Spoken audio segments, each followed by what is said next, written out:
the discipline come from to say, that may not be the right fit. That may not be the right approach or opportunity for me? It's actually, it doesn't, so it comes from having clarity.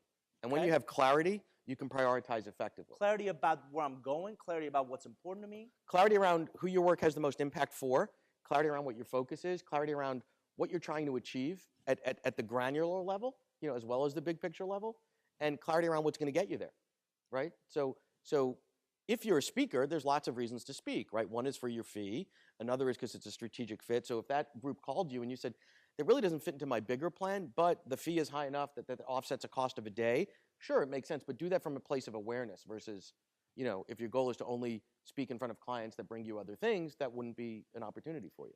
How do you keep clients from getting seduced by the perception of an opportunity? I just got a call from GE. Rick brought up GE, right? You know, I'm going to go drop everything else and bend over backwards to go chase that versus let me build the channels to extend myself beyond me.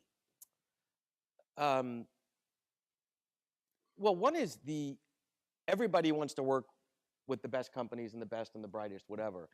And I think that you have to understand sort of a couple of pieces about that.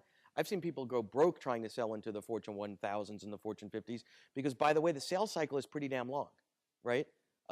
And by the way, the contracting phase, you know, I did a deal with Accenture. It took us a year to get the contract right because they wanted to own all the IP. And I said, you know, I can't have my guy go there and do X for a day and you own his life. This is just, we won't sign this contract, you know? And they've got, you know, the big guns on staff to just drill you down and drill you down and say, oh, but we, you know, it's just in the contract, but we won't actually ever do that. Well, okay, you know. So I think it's having, you know, when I develop plans, I look at short-term, mid-term, and long-term, right?